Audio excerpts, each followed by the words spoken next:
Corona की situation सबसे ज़्यादा डिफ़िकल्ट दिल्ली के अंदर थी, पूरे देश में। जब भी हम इसको कंपेयर करें तो इसको ध्यान रखें, क्योंकि जब फरवरी और मार्च में देश में कोरोना शुरू हुआ था, किसी राज्य में 1 केस था, 2 केस था, इसी तरह से आते थे। तो कोरोना अपने देश में तो हुआ नहीं, बाहर से ही आया कोरोना। तो उस वक्त जिन जिन देशों में कोरोना बहुत ज़्यादा हो गया था, जैसे इटली है उन दिनों में, लंदन है उन दिनों में, इन कुछ देशों में बहुत ज़्यादा हो गया था कोरोना। तो वहाँ रहने वाले इंडियंस ने भारत सरकार को कहा कि भाई हम अपने देश में वापस आना चाहते हैं। भारत सरकार ने निर्णय लिया कि स्पेशल फ्लाइट्स का अरेंजमेंट करके हम उन देशों में जहां कोरोना ज़्यादा है और जो इंडियंस आना चाहते हैं उनको भारत में वापस लाया जाए। अच्छी बात है, दिल्ली देश की राजधानी है, तो वो जितनी भी फ्लाइट्स बाहर से आई उसकी 80-90% फ्लाइट्स दिल्ली में उतरी वो। और उन दिनों में नया नया था कोरोना, किसी को कुछ ज्यादा ज्ञान नहीं था, तो तब तक कोई प्रोटोकॉल नहीं थे, कोई आईसीएमआर की गाइडलाइंस नहीं थी, कोई क्वारंटाइन नहीं था, कोई आइसोलेशन नहीं था। तो 22 मार्च का एक लेटर है जो हमारे हेल्थ सेक्रेटरी ने सारे डीएम्स को भेजा हुआ है। उसमें लिखा हुआ है कि पिछले 1 महीने में 32,000 यात्री बाहर से आए हैं, और वो 32,000 यात्री बाहर से आके दिल्ली के अलग अलग कोने में फैल गए हैं। उनको आइडेंटिफाई करो। अब तब तक मेरे ख्याल से 18 मार्च के आसपास केंद्र सरकार की गाइडलाइंस आई थी कि भाई जो बाहर से लोग आ रहे हैं उनको क्वारंटाइन करो, तब उसके आसपास ही आई थी। तो ये 22 मार्च को दिल्ली की हेल्थ सेक्रेटरी ने एक चिट्ठी भेजी सारे डीएम्स को कि भाई ये 32,000 लोग, इनकी लिस्ट आप लोग एयरपोर्ट से लो और उनको चिन्हित करो। और उनको अब 32,000 लोगों को चिन्हित करना तो लगभग नामुमकिन सी बात थी। ये 32,000 लोग उन देशों से आए थे जहां बहुत ज्यादा कोरोना था। तो आप सोच सकते हो कि इनमें से कितने सारे लोग ऑलरेडी कोरोना से संक्रमित होंगे। 5,000, 6,000, 7,000। तो दिल्ली ने 0 से शुरू नहीं करा, दिल्ली ने वहां से शुरू करा। 5 या 6,000 केस से तो शुरू करा दिल्ली ने, और उसके बाद लॉकडाउन हो गया। नया नया था कोरोना, मेरे को याद है उन दिनों में कोई किट नहीं थी, कोई टेस्टिंग किट नहीं थी, कोई पीपी किट नहीं थी, कोई टेस्ट होते ही नहीं थे। तो ये लोग चारों तरफ फैल गए, कोई टेस्टिंग नहीं हो रही थी, कुछ नहीं हो रही थी, और इन्होंने कितना कोरोना फैलाया होगा ये आप अंदाजा लगा सकते हो। वहां से दिल्ली ने शुरू करा, और दिल्ली ने धीरे धीरे करते करते कोरोना पे काफी हद तक, मैं ये नहीं कह रहा कि स्थिति कंट्रोल में पूरी 100% है, काफी हद तक दिल्ली ने कोरोना को कंट्रोल किया। और इसमें मैं हर जगह कहता हूं कि ये केवल और केवल एक ही चीज का नतीजा है, वो है टीम वर्क। हमने ये जल्दी महसूस कर लिया कि ये इतनी बड़ी महामारी है कि अकेले के बस की बात नहीं है। अगर दिल्ली सरकार इस अहंकार के अंदर रहती कि हम करेंगे और हम अकेले करेंगे, तो ये कोरोना कंट्रोल होने वाला नहीं था। हमने सबकी मदद ली, हमने केंद्र सरकार की मदद ली, और आज इस सदन के माध्यम से मैं केंद्र सरकार का शुक्रिया अदा करना चाहता हूं कि उन्होंने जब हमने शुरू में हमारे पास पीपी किट नहीं थे, उन्होंने दिए, हमने मांगे, उन्होंने दिए। हमारे को ऑक्सीजन सिलेंडर नहीं थे, हमने मांगे, उन्होंने दिए। हमारे पास टेस्टिंग किट्स नहीं थे, हमने मांगे, उन्होंने दिए। बहुत जब हमने उनसे जो मदद मांगी उन्होंने हमारी मदद करी। समाज ने भी बहुत मदद करी, अकेले कोई एक सरकार इसको नहीं कर सकती। दिल्ली सरकार का ये हमने कर दिया, झूठ बोल रही है दिल्ली सरकार। केंद्र सरकार का ये हमने कर दिया, झूठ बोल रही है केंद्र सरकार। समाज ने, पूरे दिल्ली के 2 करोड़ लोगों ने जिस तरह से मिलकर इस पूरी महामारी के दौरान मदद करी है, इतनी समाज सेवी संस्थाएं, इतनी डॉक्टरों की संस्थाएं फ्री में मदद करी। एक वो स्टेप 1 है, स्टेप 1 करके एक एनजीओ है, उन्होंने पैसे नहीं लिए हम लोगों से, काफी दिनों तक फ्री में। एक और कई सारी एनजीओ ने, डॉक्टर्स की एनजीओ ने मदद करी, रिलीजियस ऑर्गेनाइजेशंस ने, अक्षरधाम मंदिर ने मदद करी, राधा स्वामी सत्संग ने मदद करी, जैन धर्मशाला वालों ने मदद करी, बहुत सारे लोगों ने मदद करी, और तब जाके ये बहुत सारे लोगों की मदद का नतीजा है। तो मेरा एक, तो मैं अभी देख रहा था, वो कह रहा था ना हमने करी, वो कह रहा था ना हमने करी। मेरा बार बार ये कहना है कि सबने मदद करी।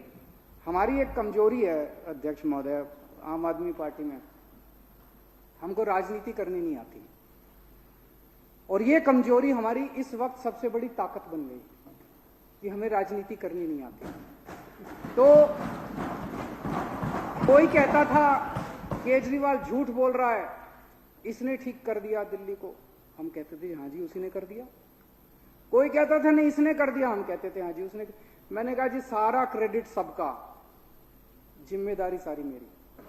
दिल्ली के लोगों ने मेरे को चुन के भेजा है, और अगर दिल्ली में कहीं भी किसी भी तरह की कोई दिक्कत आती है तो वो मेरी जिम्मेदारी मेरी।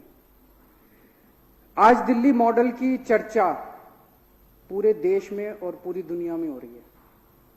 ये केजरीवाल की वजह से नहीं है, ये दिल्ली मॉडल हमारी वजह से नहीं है, ये दिल्ली के 2 करोड़ लोगों की मेहनत का नतीजा है कि आज दिल्ली मॉडल की चर्चा पूरे देश और पूरी दुनिया के अंदर हो रही है। और आज सबसे बड़ी ताकत दिल्ली के लोगों की क्या है? सबसे बड़ी ताकत दिल्ली के लोगों की है कि आज दिल्ली के लोगों के पास एक अच्छी नीयत की सरकार है। आज दिल्ली के लोगों के पास एक ईमानदार सरकार है। आज दिल्ली के लोगों के पास एक मेहनती सरकार है। आज दिल्ली के लोगों के पास एक पढ़ी लिखी सरकार है। ये सबसे बड़ी ताकत है दिल्ली के लोगों की। अध्यक्ष महोदय, पिछले 5-6 महीने में दिल्ली के लोगों ने कई मायनों में इस कोरोना मैनेजमेंट में कई चीजों में देश को नहीं पूरी दुनिया को राह दिखाई है। आज मेरे को इस सदन को कहते हुए बड़ी खुशी हो रही है। इस पृथ्वी के ऊपर सारे देशों को मिला के सबसे ज्यादा टेस्ट दिल्ली के अंदर हो रहे हैं, सारे देश मिला के। आज दिल्ली में 60,000 टेस्ट डेली हो रहे हैं। 2 करोड़ जनसंख्या है, तो अगर 10 लाख लोगों पे कैलकुलेट कर लो, छोटा सा ही कैलकुलेशन है, तो 3,000 के करीब टेस्ट पर डे पर 10 लाख, 10 लाख लोगों पे 3,000 टेस्ट डेली हो रहे हैं। नहीं, वो तो पर मिलियन टोटल है, मैं टोटल नहीं कह रहा, मैं पर डे कह रहा हूं। पर डे जो है 3,000 टेस्ट पर डे है। 60,000 टेस्ट, 2 करोड़ जनसंख्या। इसके कंपैरिजन में फर्स्ट दिल्ली है पूरे देश में। पहले देश की फिगर्स देता हूं। नेक्स्ट सेकंड जो है दिल्ली में 3,000 पर डे पर 10 लाख। नेक्स्ट आंध्र प्रदेश है 1,300 पर डे पर 10 लाख। उसके बाद गुजरात है 1,000 टेस्ट, हमसे 1/3। फिर कर्नाटका 983, हरियाणा 990, महाराष्ट्र 802, उत्तर प्रदेश 670, और पूरे देश की एवरेज है 819। तो जितने टेस्ट दिल्ली में हो रहे हैं, सेकंड नंबर पे जो है उसके 1/3 टेस्ट हो रहे हैं। टेस्ट की क्या अहमियत है ये भी मैं इसके ऊपर आऊंगा। दिल्ली में 3,000 टेस्ट पर डे पर मिलियन। इंग्लैंड में भी 3,000, इंग्लैंड सेकंड हमारे साथ है, इंग्लैंड में भी 3,000। अमेरिका में 1,300 टेस्ट पर डे पर मिलियन। रशिया में 2,300 टेस्ट पर डे पर मिलियन। पेरू में 858 टेस्ट पर डे पर मिलियन। पूरी पृथ्वी के ऊपर सबसे ज्यादा टेस्ट आपकी दिल्ली के अंदर हो रही है।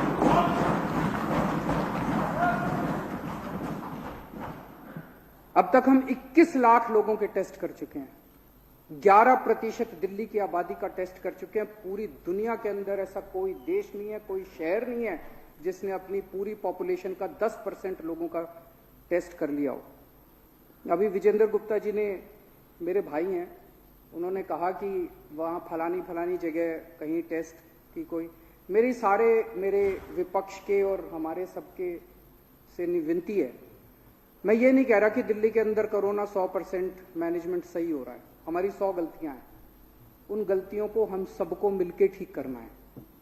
आपकी भी जिम्मेदारी है, हमारी भी जिम्मेदारी है, आपको भी चुन के भेजा है लोगों ने।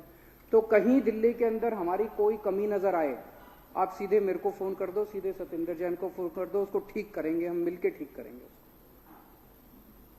ये टेस्ट करना क्यों जरूरी है? ये टेस्ट करना इसलिए जरूरी है, जैसा आप खुद ही बता रहे हो, सीरो सर्वे के अंदर आया भी 60 लाख लोगों को ऑलरेडी होके ठीक हो चुका। इसका मतलब हम जितने टेस्ट करते हैं, जितने भी टेस्ट कर लो कम पड़ेंगे, जितने भी टेस्ट कर लो। हमारा बस चले तो एक दिन 2 करोड़ के 2 करोड़ लोगों को टेस्ट करा के सारों को आइसोलेट कर दो, कोरोना खत्म हो जाएगा। लेकिन इतने टेस्ट हो नहीं सकते, इतनी कैपेसिटी नहीं है। तो जितने हम टेस्ट बढ़ाएंगे नंबर उतने ज्यादा आएंगे ही आएंगे। लेकिन उस नंबर से नहीं घबराना, मौत से घबराना है। अगर मौत ज्यादा हो जाए, अगर लोग को कोरोना हो रहा है ठीक हो रहे हैं, कोरोना हो रहा है ठीक हो रहे हैं, कोई बात नहीं। लेकिन अगर मौत ज्यादा हो रही है तब घबराने की जरूरत है। वो मौत हम लोगों ने बड़ी मेहनत करके एक हॉस्पिटल का माइक्रो ऑडिट करवाया हमने। यहां एम्बुलेंस जब पहुंचती है, कितनी देर में मरीज अंदर पहुंचता है, बेड मिलता है, उसको ऑक्सीजन दी जाती है, उसको कितना वेट करना पड़ता है। एक अस्पताल का माइक्रो मैनेजमेंट करके आज दिल्ली के अंदर डेथ रेट 0.68% है, जो मैं समझता हूं ये भी शायद पूरी दुनिया में सबसे कम डेथ रेट होगा। पूरी दुनिया में कहीं इतना कम डेथ रेट नहीं है। तो पहली चीज, पूरी दुनिया में सबसे ज्यादा आइस टेस्टिंग आज दिल्ली के अंदर हो रही है। दूसरा, पूरी दुनिया में पहली बार होम आइसोलेशन का आइडिया दिल्ली के अंदर आया। ये कैसे आया? कोरोना तो नया नया था, किसी को पता नहीं था कोरोना का मैनेजमेंट कैसे करना है, कोरोना कैसे बिहेव करता है, क्या करता है। हमने देखा कि दूसरे देशों से तस्वीरें आ रही थी, कहानियां आ रही थी, इंटरनेट के ऊपर हम खूब स्टडी किया करते थे। इटली के अंदर सुनते थे, स्पेन के अंदर सुनते थे, दूसरे यूरोपियन कंट्रीज के अंदर सुनते थे कि सारे अस्पताल भर गए, सड़कों के ऊपर मरीज पड़े हैं, सीरियस मरीज सड़कों के ऊपर पड़े हैं, अस्पतालों में जगह नहीं है, बरांडे के ऊपर। हमें लगता था यार यूरोपियन कंट्रीज में अगर ये हाल है तो हमारे देश के अंदर जब ये फैलेगा तो क्या हाल होगा। तो जब वहां स्टडी किया तो पता चला कि जो पॉजिटिव आए उसको अस्पताल में भर्ती करा देते हैं, जो पॉजिटिव आए उसको अस्पताल में। तो महामारी है, लोग तो बहुत बड़ी तेजी के साथ संक्रमित होते जा रहे हैं। इतने तो बेड किसी भी देश में नहीं होंगे, चाहे कोई कितना भी डेवलप्ड कंट्री हो, इतने बेड कहां से आएंगे। तब हम लोगों ने सोचा कि इसको 2 पार्ट में बांटना पड़ेगा। जो लोग एसिम्टोमेटिक है, जिनको कोई सिम्टम नहीं है, उनको अस्पताल की क्या जरूरत है। जो माइल्ड सिम्टम वाले हैं, जिनको ज्यादा अस्पताल की दिक्कत नहीं, उनको क्या जरूरत है। तो हमने ये तय किया कि जितने एसिम्टोमेटिक है और जो माइल्ड सिम्टम वाले हैं, उनका इंतजाम घर में होना चाहिए। उनका इंतजाम घर में करने से 2 फायदे हुए। एक फायदा तो ये हुआ कि पहले लोग टेस्टिंग नहीं कराते थे, हिचकते थे कि अगर पॉजिटिव आ गए सरकार उठा के क्वारंटाइन सेंटर में डाल देगी। कोई क्वारंटाइन सेंटर में नहीं जाना चाहता। तो लोग अगर एसिम्टोमेटिक या माइल्ड सिम्टम वाले होते थे वो कहते थे यार टेस्ट ही मत कराओ। अब जैसे हमने कहा होम, आप अपने घर में ठीक हो जाओगे।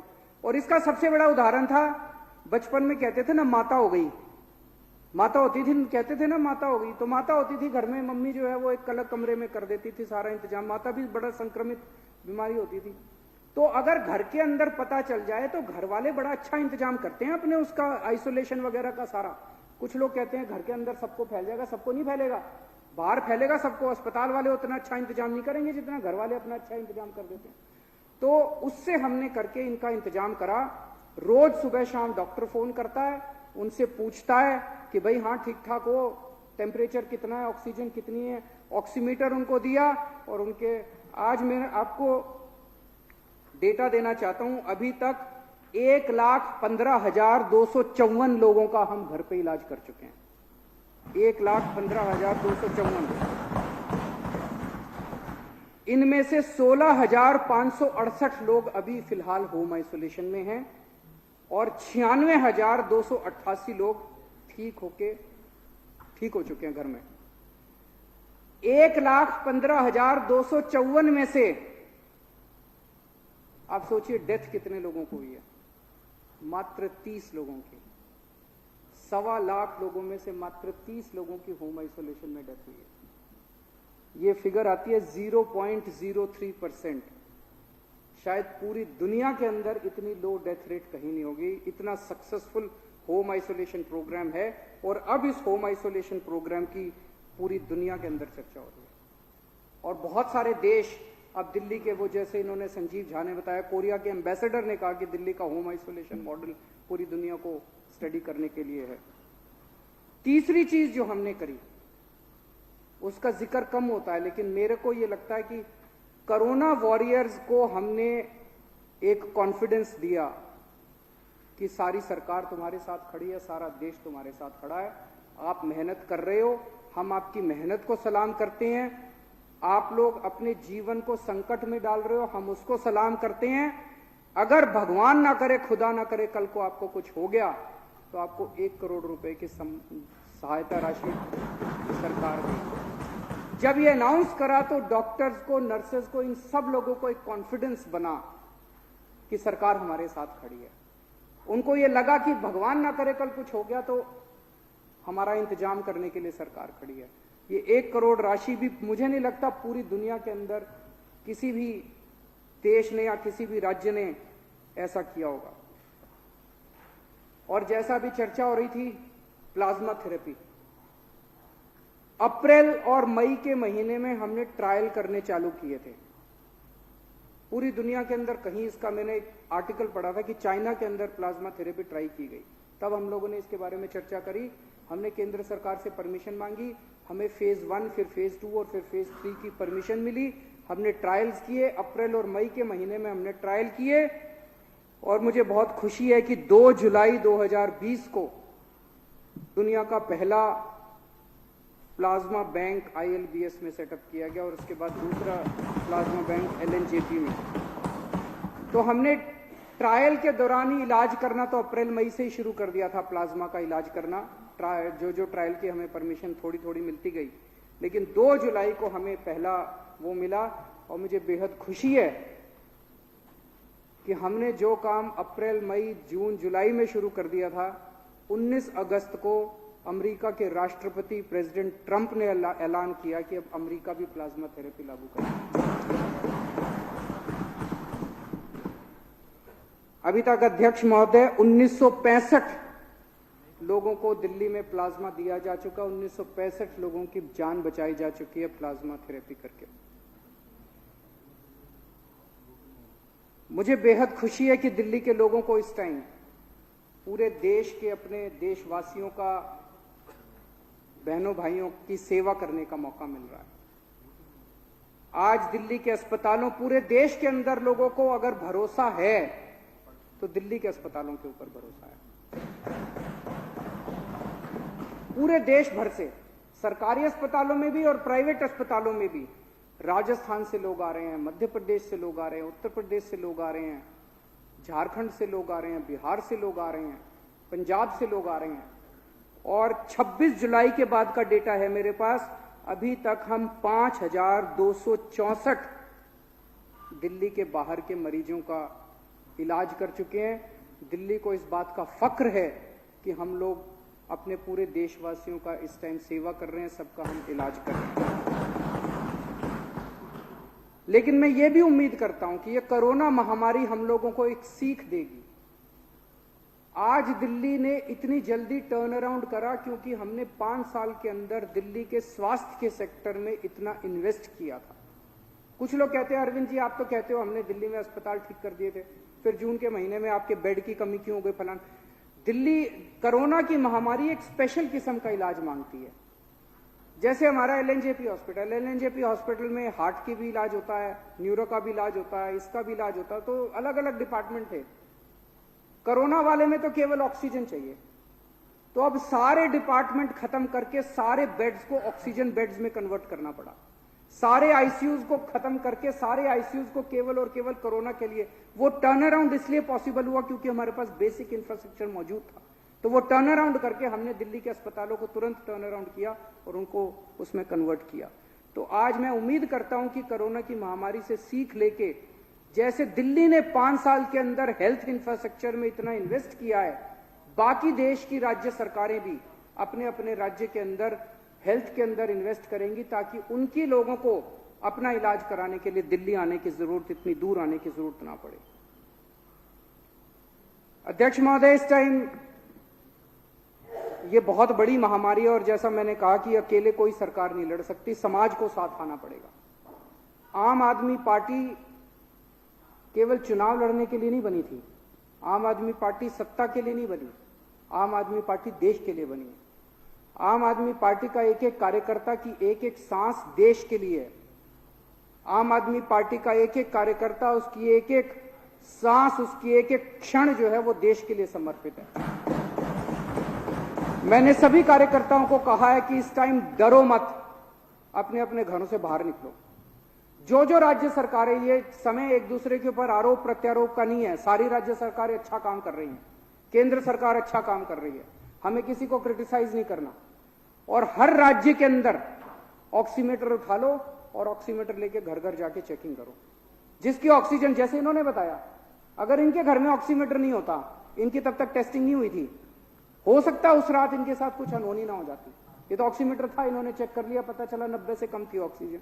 90 से कम ऑक्सीजन बड़ी क्रिटिकल होती है। तो अब ऑक्सीमीटर ले लेके सारे देश के अंदर आम आदमी पार्टी के कार्यकर्ता घर घर जा रहे हैं।